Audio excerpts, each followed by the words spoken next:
Imagine, if you will. The battle cruiser was lost. In the desolation of the vastness of space, all was silent. All that is except for the screaming. The noise came again, rustling like metal on metal. Was it toying with his mind? Or was he starting to snap? Playing games like it did with the others. Perhaps it was trying to find a way to trick him into opening the door after all. He hadn't seen anything yet, though. That thought brought with it a rising wave of raw fear. He swallowed. Maybe it couldn't get in after all. Each passing moment reduced the hunter's chances of stopping it and brought him closer to eternity and his ancestors. There was a sudden muffled thump inside the room. Behind him. Cain turned, bringing the sweep-lays around with him. With a sudden, sickening shock, he realized it was there, straightening up from behind a control desk where it had been all along. The monster had lain in wait for him. Death was right on time. Cain, suddenly afflicted, staggered backwards on legs of ether. He saw it clearly, a dark, bulky, shadowy shape. His stomach turned with terror. What remained of the bridge lighting seemed to fade away around him into total blackness. It was there. Not the frightful illusions the others had seen, but the thing itself, unmasking itself to its last victim.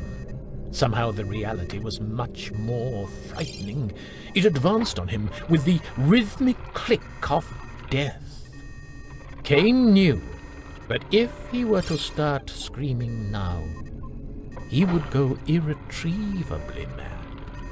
Instinct had left him momentarily cold, frozen.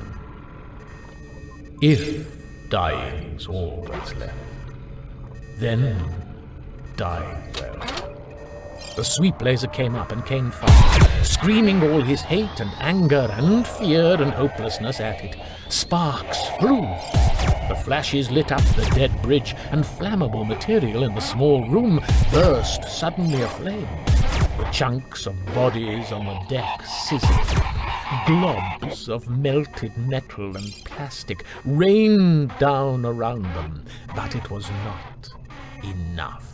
Something dark and unstoppable stepped through the blasts of light and energy and the curtain of flame that had lit the bridge, and as it loomed over him, menacingly appreciating his astonishment, his fear, and hopelessness.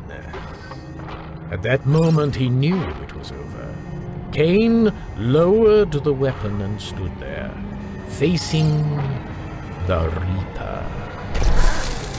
A light spectrum filled his eyes, and he heard himself scream as his life boiled away, and the sun, like a waterfall, filled his head.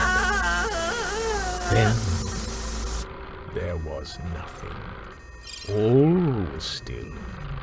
All over the ship, the remaining lights and equipment shut down. Darkness fell, with an echoing clang that spanned the millennia.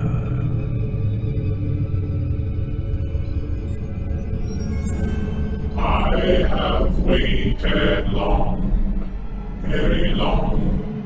The silence has been broken. More have come. It'll be the next bestseller, Harry. Demonspawn, written by Christina Engeler and narrated by Nigel Peever.